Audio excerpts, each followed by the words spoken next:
Ditawarkan tapi Pak Aniesnya nggak mau. Itu Pak Aniesnya nggak mau atau Pak Prabowo-nya nggak mau? Ayo, nggak usah ngeles. Nggak usah ngeles deh.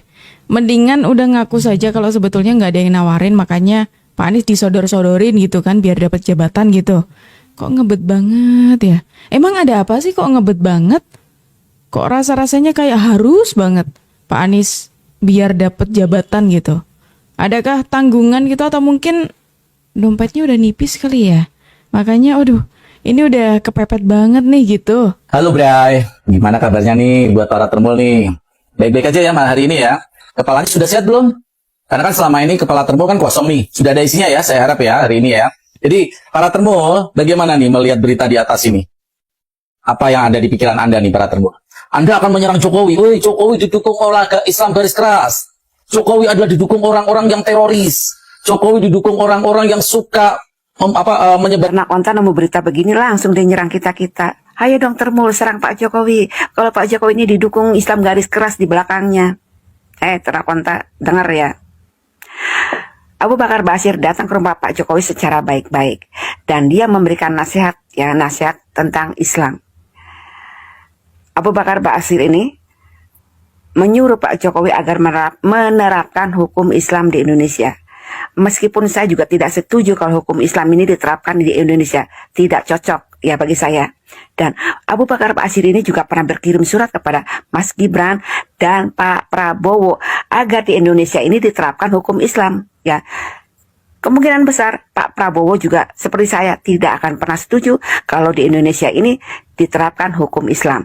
Karena di Indonesia ini ya penganut berbagai macam agama ya, seperti Islam, Kristen, Bunda, Hindu, Konghucu, seperti itu ya.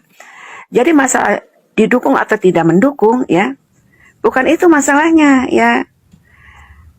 Memang Abu Bakar Ba'asyir ini menyuruh Pak Jokowi, tapi bagi saya ya, kemungkinan besar saya berpikiran seperti ini. Pak Jokowi, Pak Prabowo, dan Mas Gibran yang pernah dikirim surat oleh Abu Bakar Ba'asyir ini tidak akan pernah setuju kalau hukum Islam di Indonesia itu diterapkan. Ya, terus masalah cium tangan. Apa salahnya Pak Jokowi ini cium tangan kepada orang yang usianya lebih tua? Ya, Anda kan orang Jawa, dari logat Anda juga sudah ketahuan orang Jawa. Ya, seharusnya punya toto kromo alias tata krama. Ya, oke, saya paham nih teman-teman. Ternyata dari pertemuannya Pak Abu Bakar dan juga Pak Jokowi ini dimanfaatkan oleh para anak-anak Abah, ya kan? Ya, mereka berlagak songong lah, kayak ibaratnya, wah Pak Jokowi menemui dengan teman dia, ibaratnya seperti itu. Tapi kan ya seperti yang saya tanyakan tadi, ini ada apa nih? Kok jadi tanda tanya ketika Bapak ini ibaratnya kayak teman dari anak-anak Abah ini mendadak mendatangi Pak Joko Widodo dengan rekam jejak seperti itu, dengan dia posisinya waktu di 2024 mendukung Pak Anies Baswedan. Apakah ini ada kaitannya dengan aksi yang lagi dilancarkan oleh anak-anak Abah, yaitu mencari pekerjaan untuk Abahnya, atau bagaimana? Ternyata dari pertemuan itu juga dimanfaatkan oleh anak Abah lainnya untuk menarasikan seolah-olah hal negatif soal Pak Joko Widodo, soal pertemuannya dengan Pak Abu Bakar. Ada aja ya. Tapi untungnya ini ada netizen nih yang memberikan pencerahan soal itu teman-teman. Jadi ya silakan didengar saja ya. Jangan di skip loh ya. Kita lanjut. Jangan hutang itu digunakan untuk kegiatan yang non-produktif. Misalnya, hutang dipakai untuk membeli alutsista bekas oleh Kementerian Pertahanan. Itu bukan sesuatu yang tepat. Justru kita harus sebaliknya yang kita kerjakan. Ya, jadi barang-barang bekas itu menurut saya menyesatkan rakyat. Itu Pak tidak pantas seorang profesor ngomong begitu. Ya, jangan lain di mulut, lain di hati. Jangan karena ambisi pribadi kita menghasut dan menyesatkan rakyat. Itu etik yang tertinggi, Saudara Profesor Anies Baswedan. Kasihan prajurit-prajurit yang sedang berjuang untuk menjaga kita.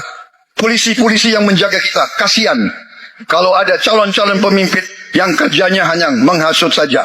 Maaf ya, karena Anda desak saya terus saja saya menilai Anda tidak pantas bicara soal etik. Itu saja. Saya merasa bahwa Anda itu posturing ya, Anda tuh menyesatkan. Itu aja ya. Saya boleh